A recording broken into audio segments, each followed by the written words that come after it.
Hey, it's Nancy. Before we begin today, I just wanted to let you know that you can listen to Crime Beat early and ad-free on Amazon Music, included with Prime. A listener's note. The following episode contains coarse language, adult themes, and content of a violent and disturbing nature, and may not be suitable for everyone.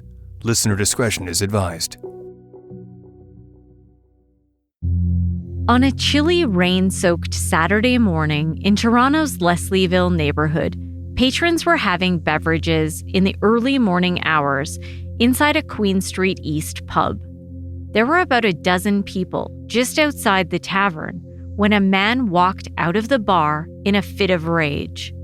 People were shot in a place where they expected to be safe. You see it on the news, but it's very, very difficult to think that it's ever going to happen to you. There's broken glass, there's ricochet bullets, and there were shell casings on the road.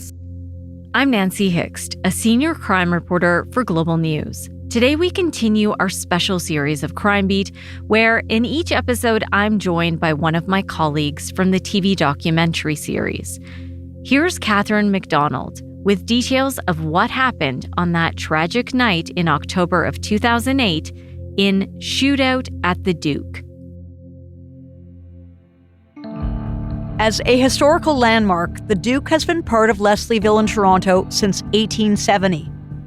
The 19th century solid brick building was originally called the Moran House Tavern and was a restaurant and pub with an inn on the second floor with rooms to rent. It's located at the corner of Queen Street and Leslie, just seconds from the 24-hour streetcar, and has one of the best patios in the city. The Duke is for everyone, a regular bar where you could go get a burger or a deal on drinks. And I had gone there socially with friends during, afternoon karaoke events. And and I knew the owners quite well. That's retired Toronto Police Detective Mary Varuna. She said she was shocked to learn of the call that came in to retired Detective Sergeant Gary Giroux about the neighborhood institution. There was a large mural of John Wayne holding a rifle on the side of the building. There were metal rings that were attached to the wall where people could come in the day and tie up their horse. That's how long this establishment had been around. It was the 25th of October in 2008, and approximately 2 o'clock in the morning, I got a phone call from the duty desk. He basically tells me, there's a big shooting, Duke of York, and I'm Duke of York, I know that place. He had told me that the place was packed. I said to him, of course it would be packed. It's Friday night. There should have been over 100 people in that premise. It was sort of surreal.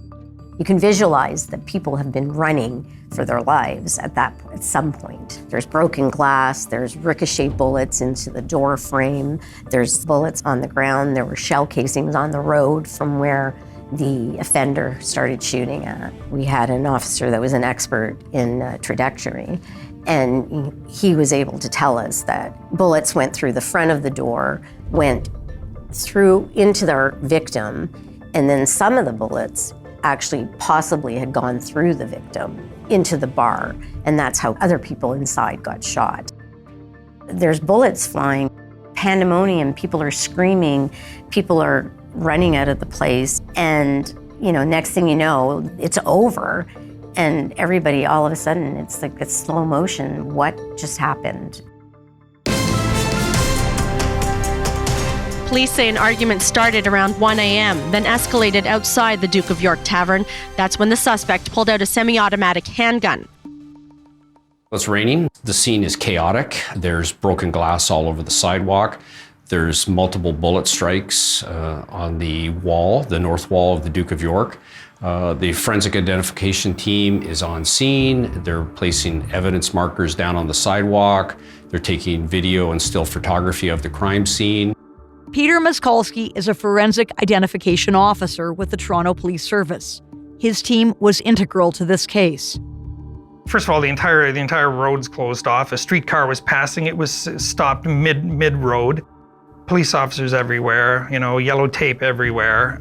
There's a lot of juggling, I think, in the opening hours of an investigation, because you're really trying to figure out like what's the priority. There was some confusion as to, because obviously the shooting had happened outside, but the question was like, had the perpetrator been inside the premise at some point? And then we determined that yes, he had. So then the inside of the bar comes into play, because there's glasses that are there, there's coats that have been left behind. There could be DNA inside that would help place the suspect within the premise.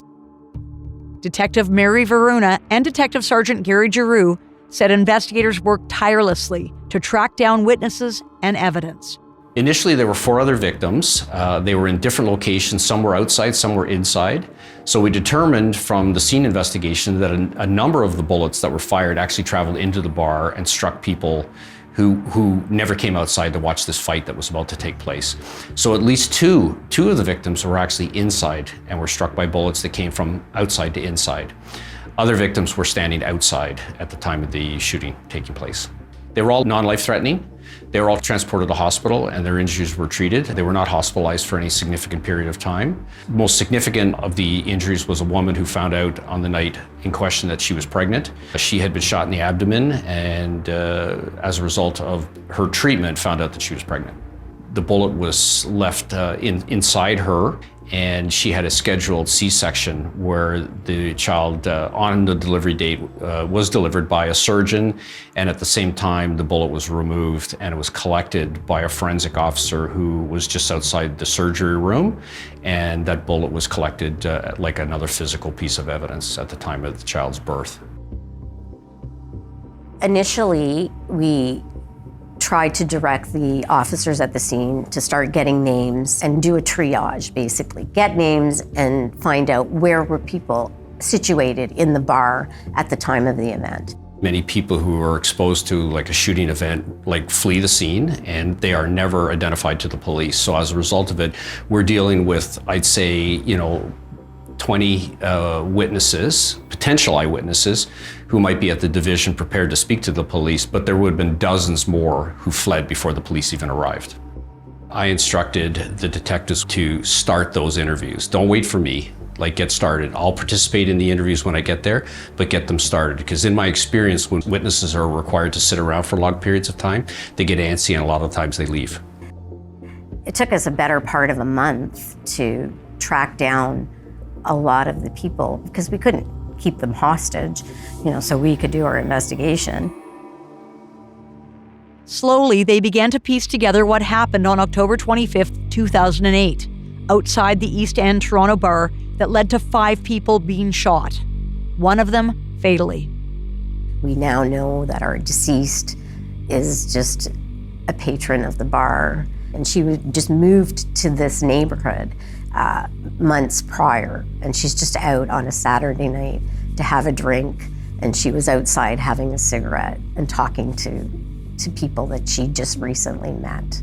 And we don't quite know exactly, if they're involved or what their role is or if they're connected to anybody, but they were all patrons of the bar, just out for a Saturday night. They weren't looking for trouble. They described it as pandemonium. They described it as we were there celebrating a birthday, and then next thing you know, I'm at the bar getting a beer, and my beer got shot out. Police talked to dozens of traumatized eyewitnesses. My wife gets shot. That's pretty bad. I seen the glass breaking, and I tried to jump out of the way, but I was already shot. Detective Mary Varuna and Detective Sergeant Gary Giroux said that witnesses did their best to recount their experience. As they began to piece together a puzzle, the picture became clearer.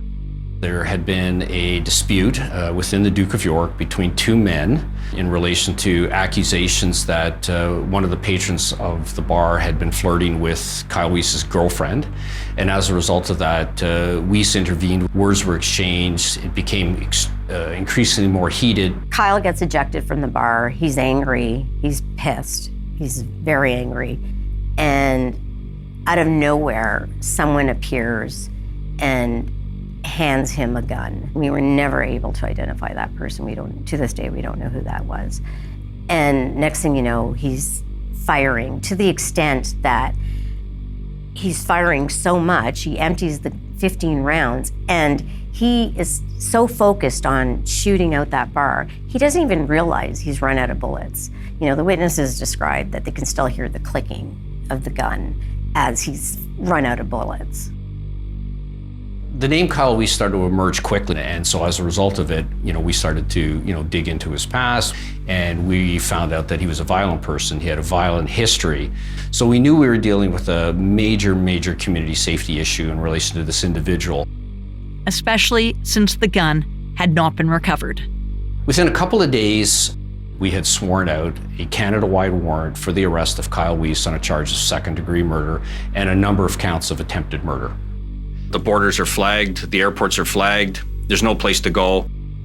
We couldn't find him. We didn't know where he was, didn't know where he was living. We had multiple addresses for him. As the manhunt for the shooter began, about 400 kilometers east of Toronto in the small city of Brockville, the loved ones of the young woman who had stepped outside to have a cigarette mourned her loss.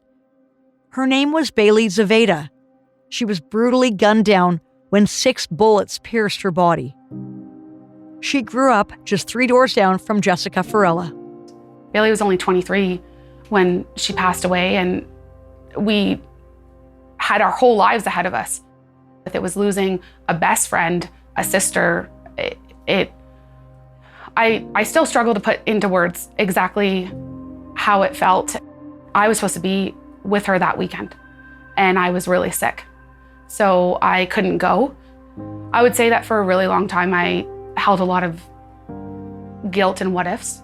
If I had gone, would she have been there? If I had gone, would we have gone there? She loved to sing and dance. She loved country music, old country. She was social, literally a social butterfly. Bailey had the loudest, most contagious laugh that ever existed. She was always happy and always smiling and laughing. And that's probably what drew us together. And that's what kept us together. And our friendship, I have yet to this day ever had a friendship like I had with her. Helen Dyer, Bailey's mother, said Bailey excelled at most things she tried. She also loved to read and be around horses. And she remembers how excited Bailey was when she met the Olympic champion horse, Big Ben.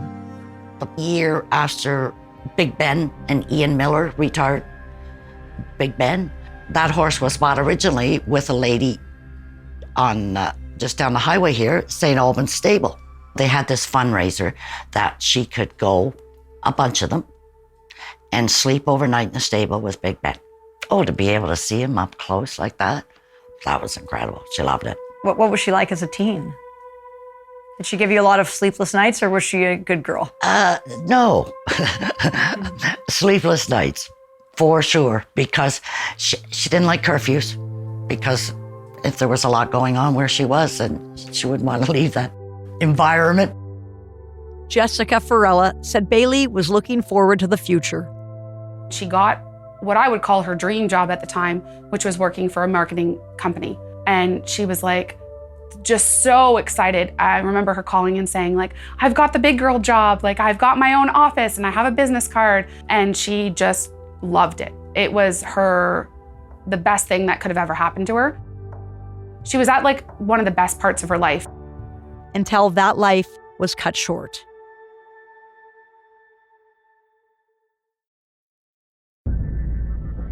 Bailey's mom remembers vividly the day her world changed forever. Saturday morning, just shy of 10:30, I was sitting at the table working on a project and having a coffee, and I blinds her up and I see this police car, city cop, go by, slow, stop, slow, down, back again, turned around, back again, parked out in front, and 2 of them come to the door. And that's the day everything changed. There's been an incident in Toronto, and we think your daughter might have been involved. I said, this can't be. Phoned her home number, phoned her cell number. Of course, no answer. I'm flipping at this time. You need a good 3.5 hours to get from here to downtown Toronto. So we went. We got there just shy of 4 o'clock, and I didn't get called upstairs into Gary's office till 5 to 6 that night. It was like somebody took my heart rate out of me. I wouldn't wish that experience on my worst enemy, ever. As Bailey's family and loved ones coped with their loss, police intensified their search for the killer, who Detective Mary Varuna and Detective Sergeant Gary Giroux said had a violent history. This is Allen Gardens. It is a park about 4 kilometers or so from the shooting scene at the Duke of York. In 2006, Kyle Weiss was convicted of discharging a firearm in this park and wounding someone. 7 other charges against him at that time were dropped. And as you can appreciate, based on the fact that it was an extremely high-profile shooting, it was a shooting in a public place, the Toronto Police Service were saying to me, what do you need by the way of policing resources to apprehend this individual? So I was using the Gun and Gang Task Force. I was using the TAVIS officers who were in uniform on general patrol. Certain locations, I would use the Emergency Task Force to breach a door. We're attending addresses that he's known to frequent, family and friends, girlfriends, relationships, people that are long-standing friends of Kyle Weiss within the community, and there were many of them. And we're making it clear to them that in the event that they should make a conscious decision to hide this particular individual, they'll be on the receiving end of criminal charges themselves. One person who may know where Weiss is his brother, 23-year-old Matthew Weiss, reportedly one of the people injured in the same melee outside the club Sunday. As a result of the hospital protocol that exists, that if patients come in and self-present themselves with a gunshot wound, they're required to call the police. And we found out that Matt Weiss, Kyle Weiss's younger brother, presented at hospital with a through-and-through gunshot wound to his arm. He tried to medicate himself and treat himself, but that didn't work out very well for him. His injuries worsened and his injury got infected and he ended up being hospitalized. His brother had arrived kind of at the material time when the argument was unfolding. And as everyone was exiting the bar to watch the fight, Matt Weiss was exiting the bar to find out what was going on with his brother, just as the shooting was taking place. And as a result of that, when Kyle Weiss fired into the crowd, he actually shot his brother, and his brother left the scene in a taxi. So we ended up going to see him, trying to interview him. Although he was cooperative to some extent, he didn't know who shot him, and he didn't concede that his brother was involved in the shooting. Just as investigators closed in on him, Kyle Weiss made a surprising move. My partner, Detective Verna, and I were doing interviews in other parts of the city. And during one of those interviews, in a closed door type of setting, a note was slipped under the door. And the note indicated that the offender, Kyle Weiss, had surrendered with a lawyer at 55 Division. I don't think we actually thought he was going to turn himself in and surrender himself. We didn't think we were going to get him without a fight. Our initial interactions were, he was so aggressive that in all of my 22 years in homicide, I had officers standing outside the interview room door because I was that concerned about how violent he was. The interview with Kyle Weiss was recorded, and the following are excerpts of that conversation. Kyle, just for the record, my badge is here, and my name's Detective Sergeant Gary Giroux, and I'm with the police, okay? Just for the record, this is from my lawyer's office. I believe you read it, so I don't know what I'm doing up here. I'll ask you if you want to give us with regards to the allegations. It's your decision, ultimately. Obviously, my decision's been made. And what's that? You can read, right? Yeah. I told them, why you guys even bringing me here? You guys are breaking the agreement with my lawyer. Well, but if you guys like to break the law, that's your business. Go ahead. Okay. Keep doing what you're doing. And I'll just tell my lawyer, you guys are harassing me. Okay. But what you need to understand is that I don't really need to understand anything except for my rights to my lawyer, and that's all I need to understand. So my lawyer told me I don't have to say nothing. So you're absolutely right, Kyle. You don't have to say a single thing, but it doesn't negate the fact that we can ask you certain things, and whether you choose to answer is your right. Exactly. So you can ask me anything you want until you're blue in the face.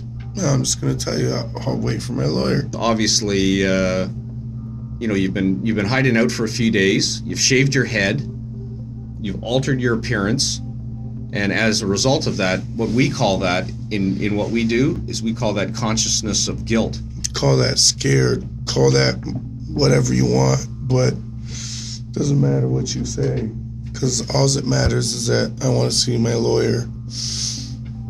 Okay, well, like I say, you don't have Matter to of fact, I want to call my lawyer right now. Okay. All right, well, we're going to do that, and then what we'll do is we'll come back in and we'll see if... if I come back in this room, I'm going to feel like I'm being threatened, and I'm going to have to defend myself. Really? Well, that's not going to be good for you. Here's Detective Mary Varuna with what happened next. We don't get an interview from him. He doesn't agree to provide us a statement. So he gets processed, he goes to court. And now we're still doing our investigation. It doesn't stop. You're getting it ready for court because you want this. You don't want it to get to court and fall apart. You want an airtight case. Without a statement from Weiss, investigators turned to Tony Brink, a forensic scientist with the firearms unit. There were 13 cartridge cases and 5 bullets and several fragments as well, jacket fragments, I believe. When you pull the trigger of a firearm, you release the firing pin, and that strikes the primer, which ignites the powder that's in the cartridge.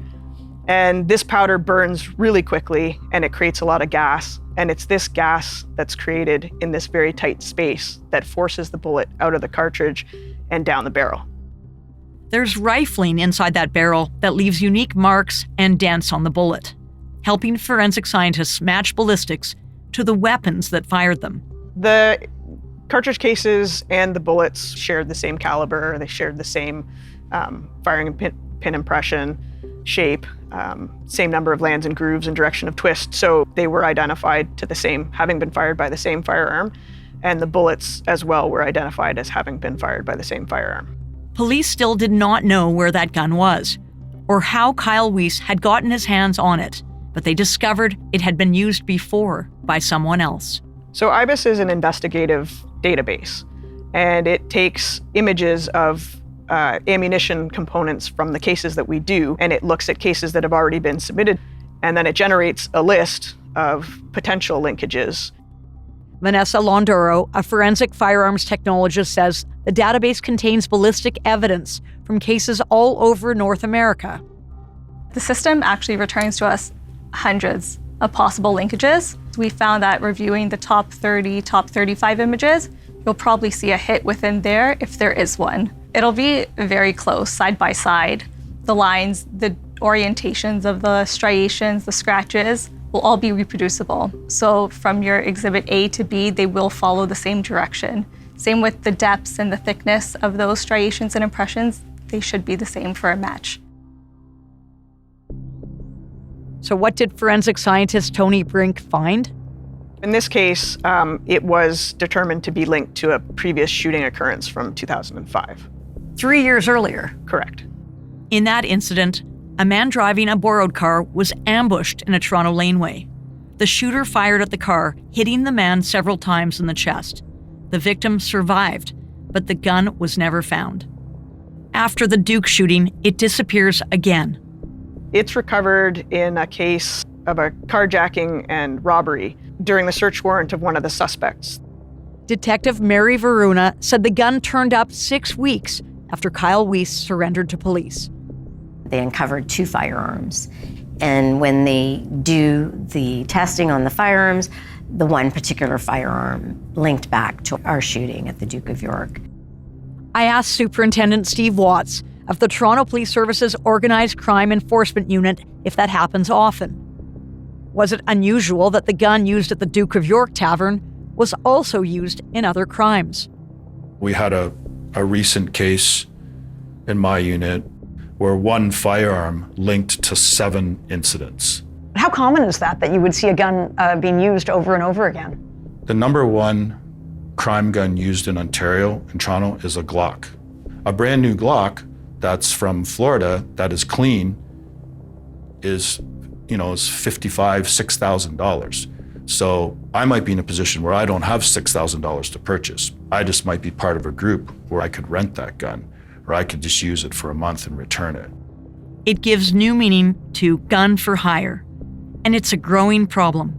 The prevalence of firearms has increased. The access to firearms has increased. When I say access, I mean immediate access. No longer is the firearm kept at your home, your condo, in your car. It is these individuals are carrying them on their person. The flow of guns from the US into not only Ontario, but Toronto is significant. The vast majority of crime guns are from the United States, to the tune of probably 87%. Police have arrested 2 men in a double shooting near the beach. A 15-year-old boy was murdered, and several people were shot over the weekend. Police are on the scene at a triple shooting on Queen Street West near Augusta Avenue. In front of you today are 62 firearms, including 5 AR-15 semi-automatic rifles. Of the 62 firearms seized, 57 were traced to the United States, primarily Arizona and Texas, and only one of these firearms was traced to Ontario. Superintendent Steve Watts said weapons are increasingly being used in shootings that are becoming more random and deadly. We're dealing with firearms that have been converted. They call it an auto selector switch and extended magazine. The amount of firearms with auto selector switch, which converts them to fully automatic, basically a machine pistol instead of a semi-automatic, that has quadrupled in the last 3 years. So that speaks to the amount of rounds being discharged. The more rounds that are discharged, the more likely innocent people and or not just the involved or the target is going to be struck. Which brings us back to the shootout at the Duke. The accused in this case was removed from the bar, and at that point in time, he essentially had pretty much immediate access to a firearm with an overcapacity magazine, so that hence the 15 rounds as opposed to 10. And that gave him the ability to actually act out and retaliate immediately, just, kind of indiscriminately.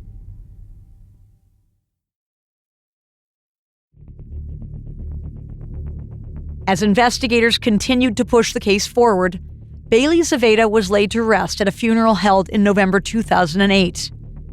And then, just under 2 years later, Kyle Weiss stood trial for second-degree murder. Here's former Crown Attorney Ann Morgan. I wanted the jury to understand that this was a very highly charged, shocking crime that happened to regular folks that are just like all of us. Kyle Weiss attracted a lot of attention because he had previously been engaged in a shooting for which he'd only been out serving his entire sentence about 3 or 4 months when he shot Bailey. I think the biggest challenge of the case was twofold. One was getting the people comfortable to testify. And the second big piece, of course, was that the gun was later recovered in someone else's possession, which obviously is a challenge because an inference can be drawn. Kyle's not the shooter. The person who they found with the gun is the shooter.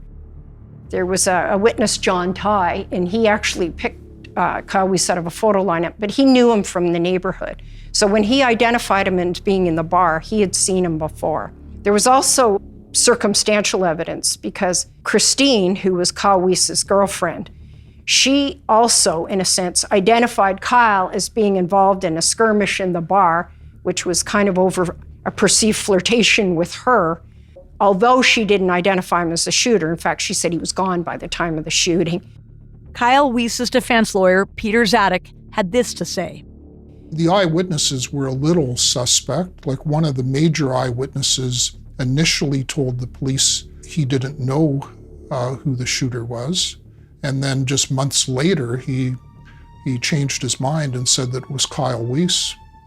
There was, I think, 3 eyewitnesses. A second one picked out Mr. Weiss's picture from a photo lineup, but said, this is the picture that looks closest. He didn't say this is the shooter. And the third one maybe was a little more definite, but eyewitness testimony is notoriously unreliable. Kyle Weiss maintained his innocence. But as the jury tried to decipher the truth, Detective Mary Varuna said things became contentious outside the courtroom. Matthew, what do you have to say? Get out of our face! He's already had his trial by media! Every day in the courthouse, you didn't know what you were going to expect. There were a lot of tensions in this trial because there was a lot of witness intimidation, a lot of hostility towards one another. Every day there was a different posting on Facebook. People were threatening or making comments about somebody that testified that day, stuff like they shouldn't have, or watch out, that sort of thing. And so it was intimidating people. So we always had to have extra security just to ensure that the courtroom was safe and our witnesses were safe. As temperatures rose outside the courtroom, former Crown Attorney Anne Morgan said she tried her best to keep her cool and press forward with her case. We believe that Kyle was very angry. He had a pretty blonde girlfriend who was there in the bar, and Addie Reddick, I believe, was flirting with her and asked her to dance. And Kyle took quite an umbrage with him, started a fight with a group. There were 3 of them, 2 Reddicks and a gentleman called Dwight Marshall. Dwight Marshall and Nathan Reddick were able to pick him out. They had had quite a dialogue with him in the bar. You know, there was this skirmish. So they had quite a bit of an opportunity to observe him and to be able to, you know, identify him at a future point. They also had dealings with him outside because it spilled onto the streets and there was still dialogue. And even when Bailey was shot, I can't remember whether it was Nathan Reddick or Dwight Marshall said, in shock, "You shot a girl." And so they were still observing him, looking at him. And even though it was nighttime, that corner also has lights in the entrance of the bar. There's street lights, there's street cars going by. So it was actually a fairly well-lit area where observations were not difficult to take place. Then there was the issue of the gun. We actually brought the young man who had been accused of and convicted of being in possession of that gun. I think he was charged with a robbery and possession of a firearm. I wasn't much interested in his crime. What we were able to show is Kyle Weiss was a Caucasian man, you know, about 6 feet tall, slender, teenage who'd been found in possession gun was maybe 5'4" Somalian boy. I was also able to ask him directly, and I think his response had, you know, the resonance of truth. Was I asked him if he shot Bailey Zaveda, and he was horrified and shocked. So I think that served the purpose of, you know, kind of eliminating that possibility that Kyle was not the shooter and in fact there was someone else.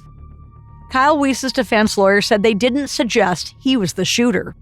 But we were suggesting that Mr. Weiss would not have had access to the gun because it was with this young man and his cohorts at that time. Then Peter Zadek said Kyle Weiss took the stand to tell his side of the story. Kyle testified that one of the Reddicks groped his girlfriend. There was a verbal altercation. As a result of that, the bouncer, Mr. Durrett, escorted Mr. Weiss out of the tavern. Mr. Durrett said that 3 or 4 minutes passed, and then there was a series of gunshots outside. Now, Mr. Weiss's evidence was by that time he was far down the street and he was going off to sell drugs for a prearranged meeting. He had drugs in his pocket. He didn't want to stick around and have the police find him with drugs. He really didn't know what was going on. It was only later that he found out that anyone had been shot. The girlfriend and the brother were inside the bar initially, but they were standing outside with Bailey and various other people smoking when the shots were fired. So that was a considerable argument for the defense, that if it was Kyle Weiss, why would he shoot his own brother for no good reason, and why would he shoot into a group of people that included his own girlfriend? Detective Sergeant Gary Giroux and the former Crown Attorney, Anne Morgan, said Weiss's testimony clearly left the jury with questions. It led them to make a very rare request to the judge. The jury passed a note, as they were instructed to do in the event that they wanted to ask the court a question, and the question to the court was that they wanted to attend the crime scene to see it for themselves in person. I was a Crown for 31 years. That is the only time I have ever been out for a taking of the view. I really think that they wanted to get an idea of the layout of the place and a layout of whether Kyle's story was credible. Logistic nightmare, because every single jury member would have to be transported to the Duke of York. We would have to provide with a tremendous amount of plainclothes and uniform security. The offender, since it's his process, has to be there. He sat in an unmarked white van to watch the process unfold. So the jury are bused to the scene, and they're allowed to walk around as they did and to examine the bullet strikes and to look at the configuration of the doorway and walk parts of the route. The judge had explained to the jury that they're not allowed to ask any questions because this is not a courtroom. And when your consensus is that you're completed, we're going to return to the courtroom and the trial will continue. I personally think it helped them to see the distance, why his story was incredible. When you actually were there, you saw that distance wasn't more than maybe 10, 12 feet. So ability to observe was actually quite good, as opposed to what you might think was that there might have been confusion or difficulty to, identify who the actual shooter was. Despite the Crown's confidence that the jury's visit to the Duke cemented the case in their favor, both Peter Zadek and Anne Morgan were at the edge of their seats when the verdict took much longer than anyone had expected. The jury was out for 6 days. At one point, they said they were deadlocked and couldn't reach a verdict. We were very nervous. There's a lot riding, and he was a very dangerous individual, The stakes are high. We had a trial that lasted about 6 weeks. It was a hotly contested trial. I still remember it was very stressful waiting for the jury, because when you have a charge of the frailties of identification evidence, people take that job very seriously. After deliberating for 6 days, the jury came back with the verdict: guilty of second-degree murder and on 4 counts of aggravated assault. It was very electrifying in the courtroom when they came back and they did convict him. It was a huge relief for all of us. The acquittal for first degree meant that they didn't think the killing was a planned and deliberate one, but it might also have reflected a split in the jury and a compromise, with some of the jurors actually inclined to acquit Mr. Weiss. Now, Mr. Weiss got a very stiff sentence for someone convicted of second-degree murder. Oh yes, he got one of the very stiffest. 22 years for second-degree murder is the highest sentence that I ever received in 22 years of doing murder investigations for second-degree murder convictions. It's as close to first-degree murder as you're ever going to get. It's the end of a painful chapter for Helen Deere. Today, her daughter's killer, Kyle Weiss, was sentenced to life in prison with no chance of parole for 22 years. Today has finally come to an end, and I really hope he never sees the light of day again. It's one of the toughest sentences ever handed down for second-degree murder in Canadian history. You don't get many people that are kind of the worst of the worst, but Kyle Weiss was the worst of the worst. His history was so pronounced that, and so categoric by experts, parole officers, probation officers, people that had had contact, plus the victim impact statements, that he was never going to be rehabilitated. So we were very, very happy with the outcome. Bailey, she died in a terrible, senseless case of gun violence. From your perspective as a Crown, is it getting worse since this case? It used to be people turned a blind eye because they said, well, it's gangbangers shooting each other. And so people tended not, as long as it wasn't in my backyard. But now, the soft targets, it's a playground, it's a park, it's a school now, it's outside the Eaton Center, inside the Eaton Center. So yes, I think the situation's gotten much, much, much worse. A police officer shot and killed along with a second victim. Police also responded to an incident just before 3 p.m. this afternoon. 3 individuals were shot.